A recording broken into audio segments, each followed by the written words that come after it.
Guillaume Meurice, Oui. vous êtes présent aussi. Présent. Vous avez envoyé votre SMS. J'ai envoyé présente aussi, ça n'a pas marché. Exactement. Voilà. Et donc, quand vous l'avez envoyé, vous pouvez y aller. Je vous autorise à faire votre chronique. Bah justement, c'est la journée des solidarités sur France Inter. Alors nous, dans notre émission, on a toujours été solidaires entre nous, hein, c'est vrai. Moi, quand j'ai surpris Clara Dupont-Mono en train de rouler une pelle à Pierre Gattaz dans les couloirs de la maison de la radio, bah, j'ai rien dit à personne. Quand Chewbacca a besoin de pognon pour aller au concert de Lara Fabian, je lui prête. Voilà. Et je sais aussi qu'Alex donne régulièrement ses chemises à Emmaüs. Bon, Emmaüs refuse parce que voilà, ça rend les sans-abri épileptiques. Mais quand même, on est solidaires entre nous. Mais les Français sont-ils solidaires en général? C'est la question que je suis allé leur poser ce matin.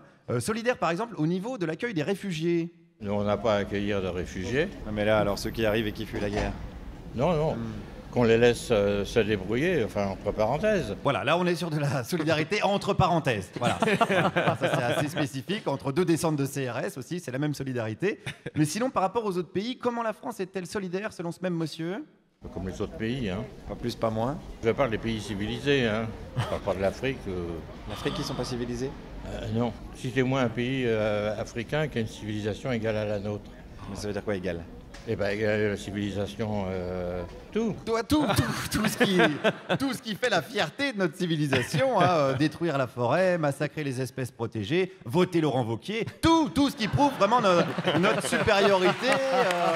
Il y a plein de choses comme ça.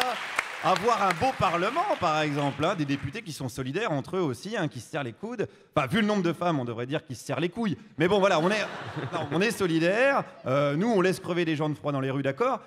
Mais bon, il faut voir qu'il y a des riches quand même qui continuent de défiscaliser tranquillou, de manière solidaire, hein, n'est-ce pas, madame? Les riches, ils ont bien assez d'impôts. Ben non.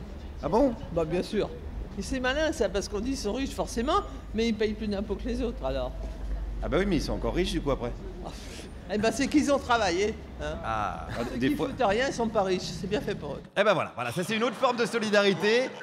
C'est la solidarité entre nantis. Ça compte aussi, c'est marqué solidarité au pluriel hein, sur l'affiche. Hein. C'est pas précisé lesquels. Hein. Donc leur pognon, les riches, ils le méritent.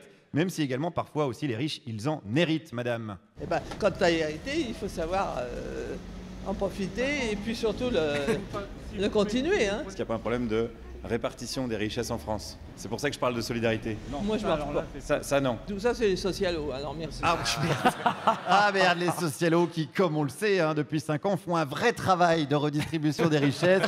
Ils ont même organisé une primaire payante, hein, histoire de prendre du pognon pour financer les funérailles de leur parti. C'est malin, c'est malin.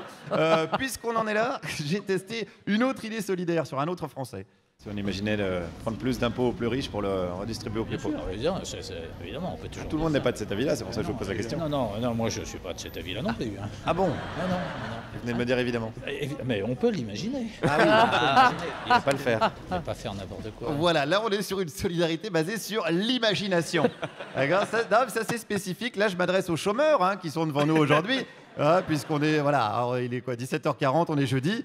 Donc vous êtes chômeurs, non mais on le sait. Pas la peine de vous cacher, voilà. Eh ben, faites un effort d'imagination, de solidarité, les chômeurs. Faites un effort parce que les plus démunis, il faut également pas trop les excuser. Il faut plutôt les responsabiliser en leur faisant payer des impôts. Il faut les faire payer aussi, mais, responsabiliser tout le monde. Mais est-ce qu'ils ne sont pas déjà responsabilisés, ces gens-là? Non. Est-ce qu'ils ne se rendent pas compte du coût de la vie? Bah si, ils s'en rendent compte, ils n'ont pas d'argent. Ah bah voilà. Oui, mais alors du coup, est-ce que c'est une bonne idée de leur en prendre encore plus? Oh, mais ça, vous voyez, ça c'est de la discussion d'extrême gauche. Ah merde. Démasqué. On vit quand même dans un monde où il suffit de dire que la richesse est mal redistribuée pour passer pour Ceausescu. Bon, en même temps, on vit dans un monde où Robert Hue fait une campagne pour un banquier de Rothschild. Donc on vit une sorte de camoulox géant, si vous voulez.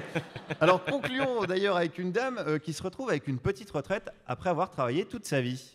Il y a de riches et de pauvres. Il faut voir de riches. C'est le riche qui fait vivre le pauvre. Ah, c'est le riche qui fait vivre le pauvre? Évidemment, monsieur. Donc, moi, je pensais que c'était l'inverse. Oh non, Je monsieur. pensais que c'était le pauvre qui travaillait pour rendre le riche plus riche. Non.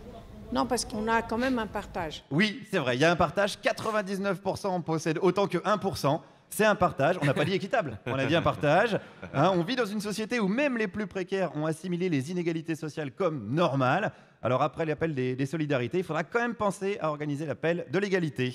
Guillaume Meurice, en direct du studio 104 de la Maison de la Radio.